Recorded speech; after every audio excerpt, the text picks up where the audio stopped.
사랑하신 하나님 아버지, 아버지 하나님, 우리 평강제일교회가 전 세계적으로 말씀을 다시 한번 전파하는 사명을 가지고 있는 가운데 있습니다.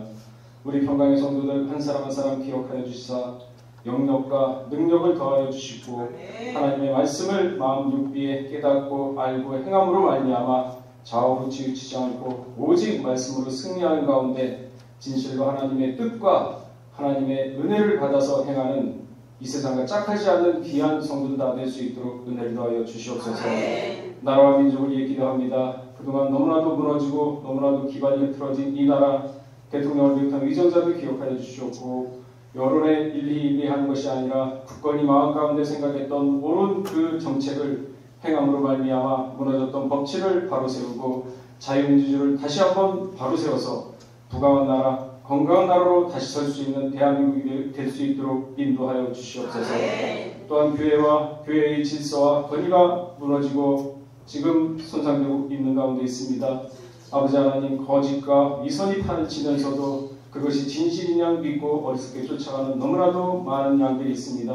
아버지 하나님, 지혜와 명철을 허락하시사 선악을 분별케 하여 주시옵고, 선을 취하고 악을 버림으로 말미암아 사람을 두려워하는 것이 아니라 하나님을 두려워함으로 인해서 삶의 평안과 마음의 평강을 얻음으로 말미암아 진실된 하나님의 뜻을 행하는 우리 성도들 다 될 수 있도록 은혜를 더하여 주시옵소서.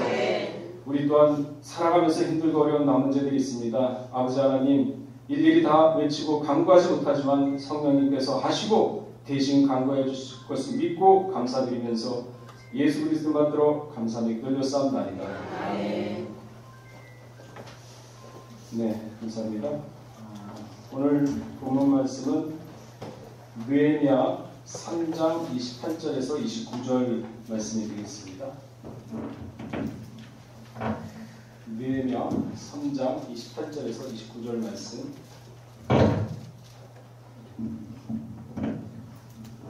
제가 공독하겠습니다. 마문 위로부터는 제사장들이 각각 자기 집과 마주대한 부분을 중수하였고, 그 다음은 임멜의 아들 사독이 자기 집과 마주대한 부분을 중수하였고, 그 다음은 동문지기 스가냐의 아들 스마야가 중수하였고. 이는 하나님의 말씀입니다. 아멘. 예. 오늘 공부할 것은 마문입니다. 14강이죠. 마문. 마문, 말의 문이죠. 그러니까 말이 왔다 갔다 통과하는, 출입하는 그런 문이라는 뜻입니다. 이 마문은 예루살렘 동편 성벽의 위치에 있습니다. 어디하고 통하느냐? 기드론, 거기 답이 있죠. 빈칸. 기드론 골짜기로 통하는 문입니다. 그리고 또한 왕궁을 수직하는 병사들이 말을 이끌고 출입을 해서 마문이라고 불리웠습니다. 또한 이 문은 아합 왕의 처 아달랴죠. 아달랴가 도망가다가 잡혀서 죽임을 당한 것이 바로 이곳 마문인 것입니다. 그 가로 안에 아달랴 뒤에 놓으면서 쓰시면 됩니다. 사실 이 마문은요, 거의 완벽하게 보존이 되어 있었습니다. 좀 이렇게 손상이 됐지만은, 그래서 예루살렘 성벽 재건 당시에는 이 마문이 존재를 하고 있었습니다. 그렇기 때문에 중수하다, 건축하다라는 말이 이 마문에는 적용이 안 됩니다. 그래서 오늘 본문에도 보면은 마문 위로 제사장들이 각각 자기 집과, 그러니까 마문 위로 성벽이 있는데 성벽은 다 무너졌죠. 그 성벽을 지었다라는 뜻이지 마문을 지었다는 얘기는 아니거든요. 그래서 이 예루살렘 성벽을 지을 때 중수에서 제외된 문, 그러니까 보존되었던 문이 한 4개 정도가 있는데, 이 마문 외에도 수문이 있습니다. 수문이 있고 또한 동문이 있습니다. 그리고 한밑 간문, 이게 감옥문이라고 하거든요. 한밑 간문, 이 4개의 문 등이 이제 거의 보존이 돼 있었죠. 그래서 중수하였다라는 말이 쓰이지 않고 있습니다. 아까 왕궁을 수직하는 병사들이라고 했는데, 수직하다 무슨 뜻인가 하면 외부인들의 출입을 감시를 합니다. 그러니까 문 앞에 딱 서가지고 창을 경계를 들고 서가지고 사람이 왔다 갔다 하는 것을 감시를 하고, 또한 성읍 주민을 외부인으로부터 안전하게 보호하는 그러한 역할을 하는 것이 바로 이 마문에 출입하는 병사들입니다. 또한 성전의 성결을 보존하는 일들을 합니다. 그 말씀이 열왕기하 11장 18절에 있죠. 마문, 성경에서는 말은 이 농사나 제사, 일상생활과는 전혀 관련이 없습니다. 오히려 노새와 당나귀가 일상생활에 더 밀접한 짐승들인 것이죠. 그래서 나귀는 일반 서민과 아주 친밀한 짐승으로서 농경일에 많은 도움을 주고 있는 동물입니다. 그래서 성경에서 말하면은요, 전쟁을 일으키는 그러한 상징적으로 의미로 사용되었습니다. 또한 부를 과시하고 자기의 권력을 과시하는 의미로서 말을 사용하였던 것입니다. 그래서 예수님이 종려주일에 말을 안 타고 나귀를 타고 오신 이유가 있는 것이죠. 일반 서민들하고 아주 밀접한 것을 아시기 때문에.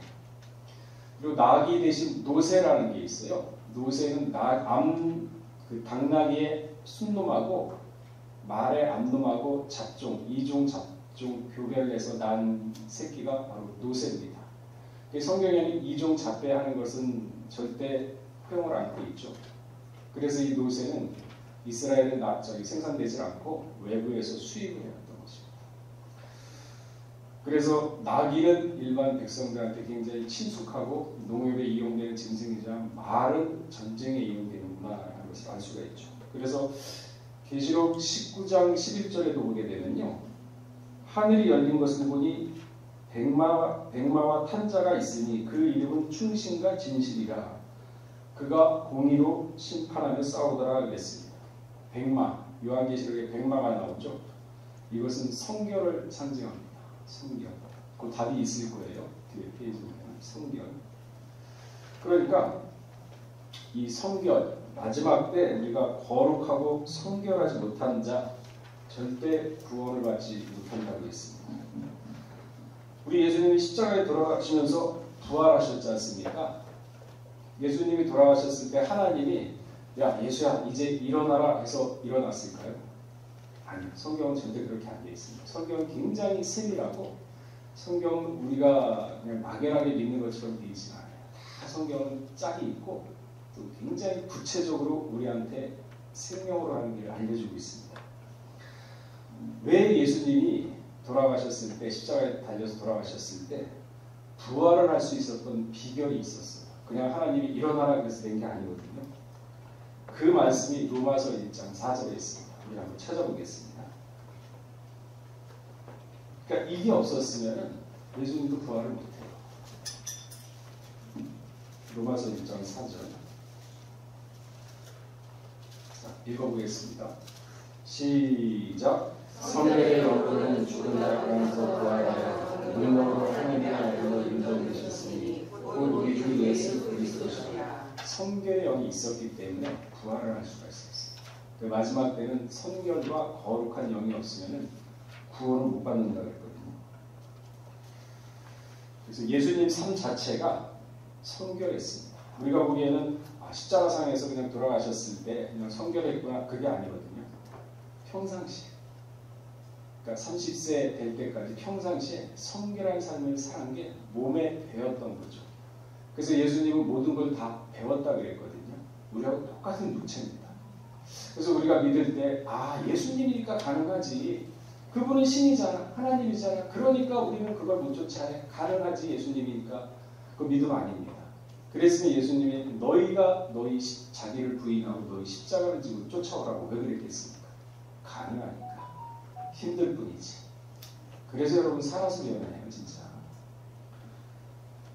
그러니까 예수님은 삶 자체가 말이나 행동 그리고 마음가짐까지 그 모든 것 하나 세상과 짝하지도 않고 세상의 때가 하나도 안 묻었습니다. 어느 정도 성결하고 어느 정도 자신의 성깔이나 이런 것들을 죽였는가 때리고 채찍질하고 침뱉고 조롱하고 해도 절대 그 입에서 아야소리 한 번 안 했어요. 그러니까 거짓과 위선이 없었습니다. 그 말씀이 이사야 53장 9절에서 10절에 그 말씀이 있죠. 우리 한번 찾아보겠습니다.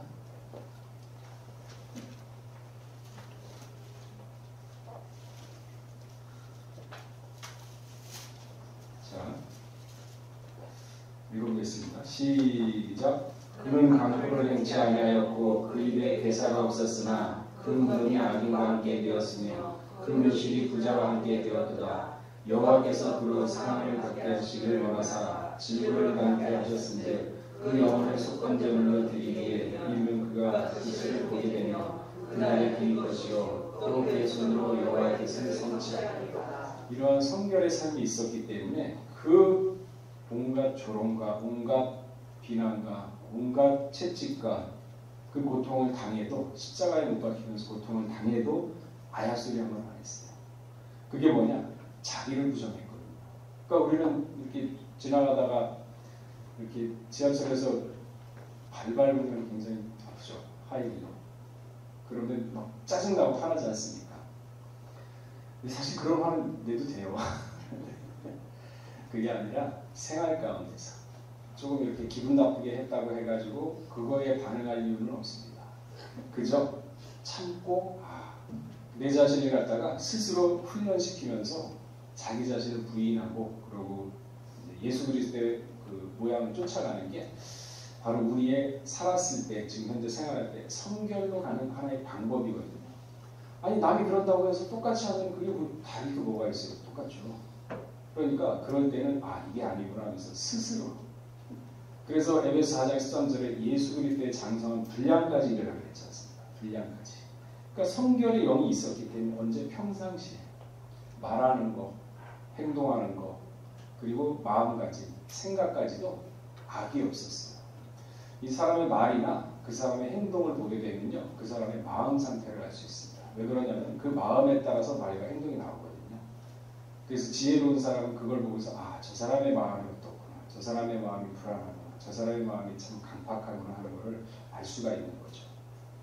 그러니까 예수님은 그런 거 없었어요. 그러니까 십자가상에서도 저들이 알지 못하니까 저들의 죄를 용서하라는 말이 그냥 나온 게 아니거든요. 평상시. 그래서 우리가 살아가면서 평상시에 사람을 생각하는 대로 됩니다. 내가 도둑질만 계속 생각하면 기가 막히게 도둑 잘하죠. 사기질 할 것만 생각하면요, 기가 막히게 사기질 잘합니다. 그런데 말씀의 사람은요, 하나님의 말씀을 상고하고 또 상고하고 또 상고하지 않으면 그럼 자기도 모르게 생각이며 가치관이며 마음을 말씀하게 됩니다. 그래서 사람은 생각하는 대로 된다고 했어요. 어떻게?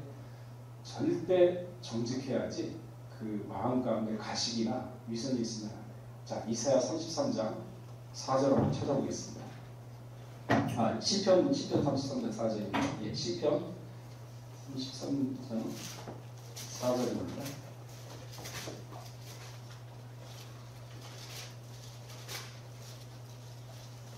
네. 자, 한번 읽어보겠습니다. 시작. 여호와의 말씀은 정직하며 그 행사는 다 진실하도다. 보세요. 하나님의 말씀은 정직하다 그랬어요. 근데 우리 마음 가운데 정직이 없고 위선. 그러니까 날이 깨를 부려가지고 날이 갖다 모함한다 그래가지고 똑같이 깨를 부리고 모함을 하잖아요. 그럼 똑같은 사람이에요. 왜? 너희는 선으로서 악을 이기라 그랬거든요. 그게 무슨 얘기냐면은 네 깨가 가지고 그거 하지 말고 실현하는 것이 하나님 내게 있으니 내게 맡기라. 그 말씀을 믿고 행하면은 하나님이 그 말씀 믿는 사람한테는 역사가 일어납니다. 그래서 선으로서 악을 이기라는 바로 그거죠. 그러기 위해서는 어떻게 한다고요? 잠언서 4장 23절에 마음을 다스려라. 생명의 근원이 이에서 남이니라 그랬습니다. 예수님이 그랬어요. 그렇기 때문에 예수님이 그 성결의 영이 있었기 때문에 부활을 할 수가 있으면서 동시에 마태복음 16장 24절을 보게 되면요, 예수께서 제자들에게 이르시되 아무든지 나를 따라오려거든. 예수님 우리가 쫓아가야 될 거 아닙니까? 그죠? 따라오려거든 자기를 부인하고 자기 십자가를 지고 나를 쫓을 것이라 그랬습니다. 십자가 따르지 못하면 끝나는 거죠. 아모스 8장 11절에도 보게 되면요, 여호와께서 가라사대 보라 날이 이르리니 내가 기근을 땅에 보내리니 양식이 없어 주림이 아니요 물이 없어 가람이 아니요 여호와의 말씀을 듣지 못하리라. 하나님의 말씀은 듣지 못하기 때문에 기근이 오는 것입니다. 근데 당시의 종교 지도자들, 교만하고 교회에서 사역을 품는 자들, 돈과 물질에 눈먼 자들 다 영적 기근을 만나게 된다고 했습니다. 미가서 3장 11절에 그 말씀이 있죠. 그 두 영은 뇌물을 위하여 재판하며 그 제사장은 싹스를 위하여 교훈하며 그 선지자는 돈을 위하여 점치며 오히려 여호와를 의뢰하며 이르기를 여호와께서 우리 중에 계시지 아니하냐 재앙이 우리에게 임하지 아니하리라 하니 하나님 우리 함께 계셔. 걱정 마 걱정 마. 얼마 터지는데도 고향만 바르고 짜주지도 않고 괜찮아 괜찮아. 그러니까 영혼이 피폐하죠. 그런 사람 밑에 있으면 영혼이 죽죠. 그 뭐라 그랬습니까? 여러분 기근이 있었을 때 하나님 말씀에 기근이 온다 그랬지 않습니까? 기근이 있었을 때 이 성결한 영이고 마음 가운데 하나님 말씀을 모시게 되면요. 하나님이 직접 은혜를 주세요. 그때가 되면은 이제 성경 못 보게 되고 전부 다 이제 교회도 없어지게 되면요. 어떻게 살아갈까? 그러니까 지금이 편안하다 안전하다 할 때 마음 가운데 그리스도의 영이 있나 없나 너희가 확인해 보라 그랬지 않습니까? 그러니까 자기를 부인하고 말씀대로 하다 보면요. 이 말씀이 30배, 60배, 100배 그러면서 다른 사람은 기근 때문에 허덕인다 하더라도 그 사람만큼은 하나님이 은혜를 보여주십니다. 그래서 살아가는 거예요. 그게 아무한테 되느냐? 성결의 영을 가진 사람. 그래서 지금이 바로 말세를 준비할 때라는 거죠. 은혜 받을 만한 때, 구원의 날입니다. 지금 우리가 그런 데를 살고 있어요. 교회부터 심판한다고 그랬거든요. 그러니까 사람들 말하는 거, 행동하는 거 보면은 강박해요. 악해요. 그러면 지금 벌써 여기까지 왔구나. 알죠? 아는 사람은 알아요. 그러면서 그거를 갖다 싹 피해갑니다. 거리를 딱 두죠. 자, 마태복음 13장 14절에 보게 되면 이사야의 예언이 저희에게 이르렀을 때 너희가 듣기는 들어도 깨닫지 못할 것이요 보기는 보아도 알지 못하여 눈 가려버립니다. 그래서 심판하게 됩니다. 절대 못 깨닫게 못해요. 봐도 몰라요. 알려줘도 얘기해줘도 모릅니다. 왜? 하나님이 이 심판을 하기 위해서 선을 그었어요. 계시록 11장 1절에서 2절에 교회 측량부터 한다 그랬죠. 교회부터 심판하기 때문에. 그렇기 때문에 버린 사람은 마음을 강팍하게 만듭니다. 그러나 반대로 말씀을 사모하는 자 절대 기갈이 오지 않습니다. 하나님과 교통해요. 영적으로. 그 정도 차원까지 가면 영적으로 교통을 합니다. 그러니까 마음이 항상 풍족해요. 은혜가 넘칩니다. 교통을 하니까. 스가랴 14장 1절에 보게 되면요. 여호와의 날이 이르리라. 그날에 내 재물이 약탈되면 너희 중에 나누리라. 그러니까 여호와의 날이 임할 때는 물질적인 거 다 뺏겨요. 아무것도 없어요. 그런데 창세기 족보 마지막 결론 보면 분리 역사 있지 않습니까? 그러니까 아브라함이 고향과 분리하고 이스마엘 분리하고 롯과 분리하고 다 인정 안 했어요. 언제 인정을 했냐? 가장 자기가 아끼는 이삭, 백세의 얻은 자기 모든 것, 눈에라도 안 아픈 것, 자기 생명까지 바꿀 수 있는 그러한 가치가 있는 이삭을 바쳤을 때 이제서야 네가 나를 경외하는 줄 알겠구나. 그 분리를 못한 사람이 누구냐면 롯의 아내 소돔과 고모라에서 심판의 얘기를 듣고 왔습니다. 야 분명히 이 소돔과 고모라 멸망할 거니까 너희는 빨리 나가라 그랬어요. 분명히 심판의 얘기 들었습니다. 안 듣지 않았어요. 듣고 나왔습니다. 근데 왜 돌아왔느냐? 모함은 재산이 아까워가지고 빈손으로 왔잖아요. 갈대아우에 의해서. 그리고 포로로 잡혀갔지 않습니까? 그러면서 생명 위협까지 느꼈죠. 그러면서 수많은 재물을 얻어가지고 아브라함과 분리해서 나갔잖아요. 땅이 모자라가지고. 그게 아깝던 거예요. 그래서 예수님이 마지막 때도 그럴 거를 아시고 지붕에 있는 자는 옷을 가지고 내려가라 그러지 말라 그랬어요. 분리를 얘기하는 거예요. 창세기 6배 분리. 그러니까 여러분 지금 내일 심판입니다. 그럼 제일 먼저 생각하는 게 뭐예요? 아들, 딸, 남편 분리 안 됐죠? 그리고 고민한다고 맡길 수 있나요? 못 맡기잖아요. 아직까지 멀었다는 거예요. 때가 어느 때인데. 그러니까 그러한 기도를 분리할 수 있는 능력, 지혜, 그러면서 성경 말씀을 곰곰이 상고를 하다 보면은요, 이게 이 뜻이구나. 깨닫게 되면은 마음이 그만큼 달라집니다. 그래서 말씀을 많이 듣고 성경을 많이 보시라는 게 지금의 때예요. 이제 그런 때도 없어요. 성경 못 볼 때 있습니다. 교회 못 다닐 때 있어요. 그러니까 지금 성경 말씀 사모하고 그런 사람은요, 악이 더한 곳에 은혜가 더한다고 했습니다. 그렇게 사모하는 자는 하나님이 퍼포즈처럼 깨닫게 해줘요. 그러면 분리하는 것도 내가 하고 싶어서 하는 게 아니라 그런 마음을 허락해줘요. 그래서 맡기게 됩니다. 그게 가능해요. 그러니까 그게 차원이 점점 신앙의 장성한 분야까지 올라가는 거죠. 어느 때 평안하다, 안전하다 할 때 부지런히 성경 말씀 보고서 깨닫고 알고 육비에 새겨가지고 자고로 치우치지 않아요. 그런데 반드시 마귀는 장난칩니다. 말씀 딱 가지고 있으면 한번 툭툭 쳐요. 가족을 들어서 내가 또 가장 아끼는 사람을 들어서 칩니다. 그거를 이겨낸 사람이 아브라함이에요. 바쳐라. 어떻게 했습니까? 히브리서 보면 얘를 죽이면 하나님이 살리겠다는 믿음 때문에 살린 거거든요. 그 믿음 때문에 하나님이 살려준 거죠. 그러니까 우리가 근심 걱정한다고 될 거 아무것도 없어요. 맡기면 돼. 근데 이게 또 안 돼요. 맡기려면 어떻게 맡기면 되지? 그래서 한 번에 뒤집어져야 되니까. 부침개를 그러잖아요. 지지직 하면서 밑에는 잘 익었는데 위에는 아니 못 먹는다고 한번 뒤집어져야 된다고 막 지글지글 막 말씀 많이 하셨잖아요. 신앙도요. 한번 뒤집어져야 돼요. 그래야지만 여기 뭔가 확 변화가 있고 발전이 있는 거지. 그게 안 뒤집어지면은 장성하기가 힘들죠. 신앙은 배짱이고 모험인 것이죠. 스가랴 14장 20절에 보게 되면요. 그날에는 말방울까지 여호와께 성결이라 기록될 것이라. 여호와 전에 모든 솥이 제단 앞 주알과 다름이 없을 것이라. 그러니까 성결된 자는요 어디까지 방울까지. 그러니까 차고 넘친다는 얘기예요. 그 사람한테. 그 마지막 때는요 여러분 잘 아셔야 돼요. 사람 미혹 받습니다. 마태복음 13장 5절에서 6절 보게 되면요 예수께서 이르시되 너희가 사람의 미혹을 받지 않도록 주의하라. 많은 사람이 내 이름으로 와서 이르되 내가 그러다 하여 많은 사람을 미혹해 하리라. 결국 사람 믿고 다 쫓아가다가 망하게 되죠. 이 예언의 말씀이 이루어지겠죠. 성경의 1.1획도 변함없이 다 이루어진다고 했습니다. 왜 사람을 쫓느냐? 먹고 배부른 까닭. 돈이며 이해관계가 얽혀있기 때문에. 본인 스스로 그거를 딱 끊고 나오지 못하기 때문에. 그러니까 자기 스스로 속여요. 마음의 이해관계가 다 있고 돈으로 얽혀있는데 마치 그거를 하나님의 말씀이냐 포장을 하거든요. 그러니까 다 넘어가죠. 사람의 생각, 신령까지 다 쪼개서 보시면 돼요. 그래서 우리의 생각과 마음을 다스려라. 아까 잠언서 4장 23절에 말씀드렸죠. 자, 말씀은 정리하겠습니다. 우리 생활이 거룩해져야 합니다. 또한 성결해져야 됩니다. 신앙생활을 크게 본다면 이 둘밖에 없어요. 그래야 예수님 재림할 때 순간적으로 변화를 받게 되는 것이죠.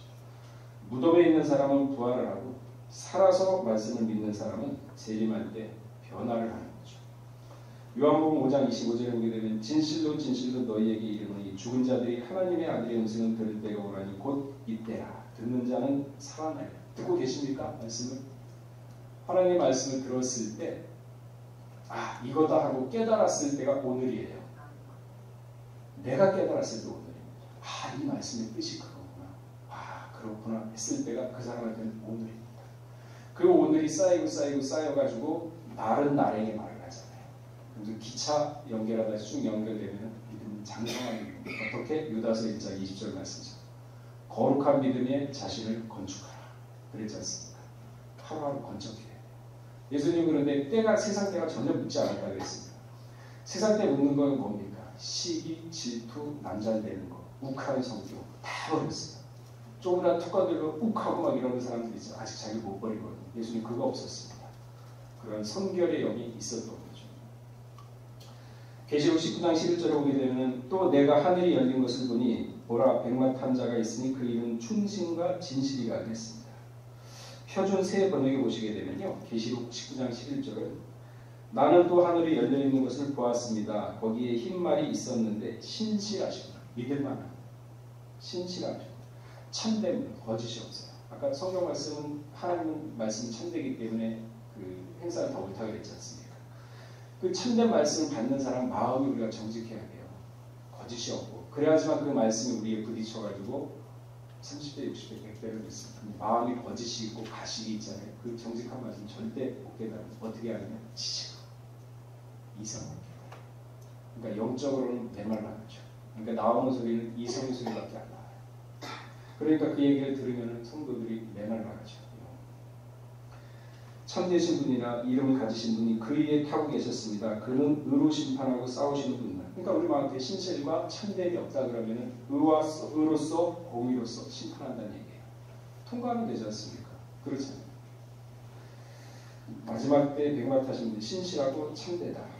그러니까 마태복음 18장 4절에 보게 되면요. 누구든지 이 어린아이와 같이 자기를 낮추는 사람이 하늘나라에서는 가장 큰 자예요. 겸손. 말씀을 받을 때 강팍하게 하는 것, 겸손 받아들이면서 그 말씀대로 의지하는 것. 그 마음의 간사가 있으면 반대죠. 성결이라고 그랬는데요. 성결의 대표적인 모습을 보여준 사람이 예수님도 있지만, 근데 예수님만 비유 하나만 들면 좀 긴가민가 하잖아요. 자, 욥기서 1장 5절 읽고 마치도록 하겠습니다.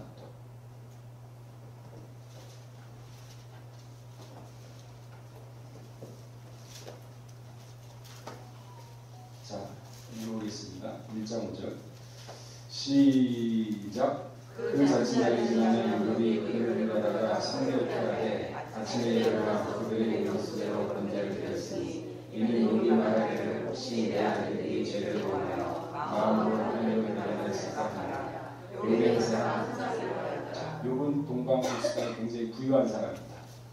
11개가 있었어요. 근데 얘네들이 우위가 좋아가지고 한 형제가 생일 맞으면 다 가가지고 생일 잔치해주고 먹고 마시면서 축하해줬어요.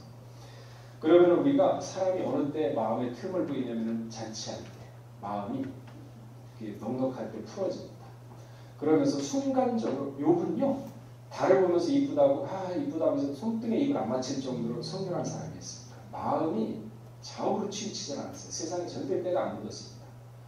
그러한 욥이 아들, 딸들이 갖다가 어떻게 성결시키냐면은 잔치가 끝나면 다 부릅니다. 그래가지고 어떻게 하냐면은 얘네들이 혹시 잔치를 하면서 마음으로 죄짓지 않았는가. 야, 우리가 이렇게 먹고 마시는 거 이렇게 부유한 거는 아버지가 부유했기 때문에 우리한테 이런 능력과 이런 부가 생긴 거야. 우리 아버지께 너무 감사해 하면서 그 영광을 아버지께 돌렸을까봐 그게 겁났던 거예요. 근데 그걸 말로 안 했습니다. 읽어보기에는 마음으로 하나님을 배반했을까 하니라. 욥의 행사가 항상 이러해야 했더라. 세상은 짝하지 않았잖아요. 세상에는 야, 아버지가 이쪽을 해줬으니까 야, 우리 아버지 부자야 이러지 않아요. 이생의 자랑이에요. 내가 왕년에 어땠어? 내가 잘 나갔어요. 다 이생의 자랑입니다. 세상 자랑이고 자기 인생 자랑하는 거지 않습니까? 사도 바울은 그러지 않았죠. 내가 한 일은 다 잊어버리고 나는 오직 표대를 향해서 간다 그랬잖아요. 이게 진부의 신앙, 믿음의 신앙입니다. 욥이 그랬어요. 그래서 항상 자녀들을 갖다가 성결케 하고. 그게 무슨 얘기냐? 생각과 마음 자체가 세상과 짝하지 않고 하나님께 초점을 맞췄다. 누구? 노아처럼 하나님 눈앞에서 은혜를 찾았다. 보이지 않는 하나님이 나하고 함께 하시는구나. 혼자 가더라도 내가 혼자 가는 게 아니구나. 하나님이 나와 함께 하시는구나. 딱 생각하고 날마다 생각해보세요. 생각하면 된다니까요. 그럼 하나님 봤을 때 얘 봐라. 그렇게 믿어? 그래 그럼 내가 해줘야 할 거 안 하겠습니까? 애들이 막 졸라도 자전거 사달라 그러면 사주기 싫어도 사주잖아요. 하물며 독생자까지 죽여가지고 우리를 살리신 분인데 뱀을 주겠어요? 아니면 돌을 주겠습니까? 믿으세요. 행하세요. 믿고 이제 행하고 부딪히세요. 그게 배짱이고 그게 바로 신앙입니다. 모험의 신앙. 그래야 장성함이 있어요. 그래야 한번 뒤집어 엎죠. 맨날 그냥 밀가루 있는 모험 어떻게 합니까? 그러니까 신앙은 배짱이고 모험이에요. 한번 기도하고 마음의 결심. 다니엘이 결심했죠. 그때 응답이 왔습니다. 결심하는 건 다 압니다. 내가 이렇게 살겠다 결심을 딱 했을 때 하나님은 우리 심령 골수를 쪼개보십니다. 그러면은 내가 너 결심한 데 내가 이루어지겠다. 그러면 그때서부터는 할 수 있는 용기가 생기고 힘이 생기고 추진력이 생기고 지치지 않는 그러한 믿음과 그러한 의지가 생깁니다. 그게 바로 독수리처럼 올라가는 거예요. 집사도 달려가서 올라가는 거예요. 마음, 영혼 날마다 살면서 새롭게 되는 거. 뭘로? 성결의 영으로. 그걸 어떻게 하려면은 욥처럼 모든 생각, 마음을 하나님 중심 사상, 노아처럼 하나님 앞에 은혜를 찾았다. 그래서 오늘 마음으로는 우리 그 백마하고 연결해서 성결 쪽으로 한번 살펴봤습니다. 들은 대로, 아시는 대로, 믿은 대로 오늘 하루가 바로 내일의 첫 걸음입니다. 미루지 마세요. 오늘 시작입니다. 오늘부터 성결의 영이구나. 하나님 나와 함께 하시다. 그럼 믿음으로 사시기를 주의 이름으로 축원하겠습니다. 같이 기도하겠습니다. 고맙고 살아계신 하나님 아버지, 참으로 마지막 때는 거룩과 성결의 영이 없으면 구원을 받지 못한다고 하였습니다. 지금은 은혜 받을 만한 때요 구원의 날이라고 했습니다. 아버지 하나님, 진실로 이 세상을 살아갈 때 세상과 짝하고 세상에 때를 묻지 않는 예수 그리스도의 발자취를 쫓아감으로 자신을 버리고 십자가를 쫓음으로 인하여 성결과 거룩한 영을 받아서 마지막 때 변화의 반열에 우뚝 서는 우리 평강의 모든 성도들 될 수 있도록 은혜를 더하여 주시옵소서. 오늘 말씀 빌고 원할 때 또한 이렇게 주신 말씀에 감사하여 헌물을 바치고자 하는 손길이 있습니다. 아버지 하나님, 먼저는 그 마음을 기억하여 주시옵고 그 손길에 만사형통의 축복으로 인도하여 주시사 하고자 하는 모든 일이 선한 결과로 나타나서 반드시 따먹는 놀라운 역사도 있게 하여 주시옵소서. 모든 말씀 빌고 원하올 때 존귀하신 예수 그리스도 만들어 감사하며 올려싸움나이다. 찬송가 395장 1절 마지막 절 부르면서 3절 부르면서 헌금하겠습니다.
보시면요, 오늘 부르진 않았는데 성결로 가는 길 중에 하나입니다. 나중에 가사를 한번 음미하시고